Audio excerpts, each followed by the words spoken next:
Good morning, good morning, good morning, good morning, good morning, good morning to everyone. Good morning to Lottie, Dottie, and every old body. Need y'all to check on in. Check on in, check on in as y'all are coming up in this room.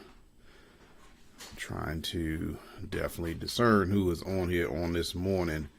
So you all have to forgive me as I am now the one-man show for today. So it is good to see folks coming up in here. Stephanie, good to see you. Trying to look at everybody that's up on here on this morning.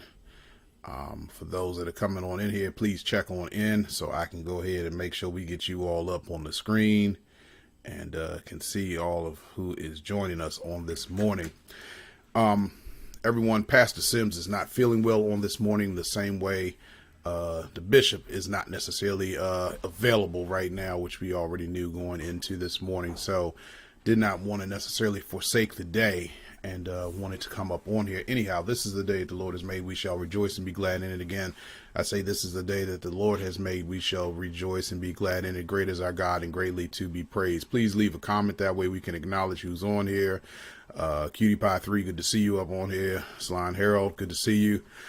Nikki Barnett, good morning to you. God bless you all. This morning we wanted to deal with, and on this week, we really wanted to deal with transitions. Chair Daniels, good to see you. Let me back up and just say I want to thank everybody for supporting us on yesterday evening, as well as an amazing amount of feedback on yesterday as well. That definitely means a lot in terms of letting us know what we're doing, what we're hitting right, and what may need improvement. I'm not saying that we have, arrived. Sharon, good to see you on this morning, but we are committed to doing things in a spirit of excellence. And definitely, as I'm trying to master this platform here, definitely want to thank everyone for their support of the Men on Fire for God and for the conversation on yesterday evening. Definitely so much we could have discussed dealing with the riots, but I want to thank everybody for that. Pivoting and shifting gears this week, as we said, we want to deal with transitions. We are dealing with a season of uncertainty right now. And really looking at that, we wanted to deal with how God is still with us in the face of adversity. This morning's word is coming out of the book of Exodus chapter 14, lifting a few verses, but really wanted to be able to share. And I think everyone is very much familiar with this story of the plight of the Egyptians. And it says, "Now it came to pass in the morning, watching, that the Lord looked down upon the army of the Egyptians through the pillar of fire and cloud. And he troubled the army of the Egyptians, and he took the chariot wheels, so that they drove them with difficulty. And the Egyptians said, Let us flee from the face of Israel, for the Lord fights for them against the Egyptians.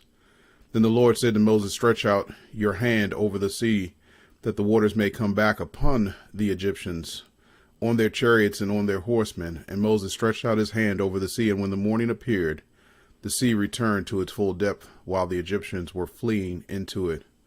So the Lord overthrew the Egyptians in the midst of the sea."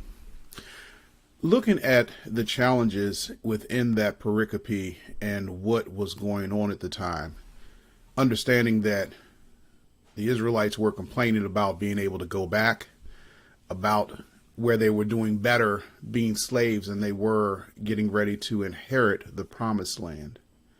They were facing uncertainty. Surely it seemed in front of them it was an impossible task of being able to get across the water. Sometimes we can't focus on what's ahead of us, but we need to focus on who's with us. And we need to understand that it was not Moses, although Moses was the embodiment of understanding the relationship that was had with the people and with God. And sometimes even when things seem insurmountable, when things seem like we can't pass them, we honestly have to be able to trust that God is still with us. Our God is bigger than the problems that we face on day to day. Our God is bigger than racial unrest. Our God is bigger than any problems that we may be facing financially, any problems within relationships, any problems with health. Our God is bigger than COVID-19. Our God is so much bigger than a lot of things that we go through in life. Instead of telling our problems that they are our God, we need to tell our problems about the God that we serve. taking that God with us can be able to help sustain us as we start off this week. Please remember, God is with you. God will make a way out of no way. He will make a path even when things seem to be impassable. And we need to carry that with us as we take us about our day and about our week as well. So with that, on behalf of Pastor Paul Sims, who we are praying for, excuse me, my other brother, my elder brother, the bishop there, Kevin Graham, it's Rob Tulsa reminding you to walk on purpose, talk on purpose, serve on purpose, love on purpose. Make sure you take God with you today and this week on purpose. Remember, transitions are temporary to be able to take you to better promises on purpose. But whatever you do, do it to the glory of God. Make sure that you're blessed. Make sure that you remain safe. Make sure that everything is great, but it all be in Jesus' name. Remember to stay physically distant. Wash your hands. Wear a mask. But stay spiritually and socially connected. Love you all. Hopefully the team will be back tomorrow. Continue to keep Pastor Paul Sims in prayer. Continue to keep the bishop in prayer as he goes through shot number 2 this week, and I will be at the tail end of this week. Love you all. Please have an amazing day. Alrighty, take care. Bye-bye.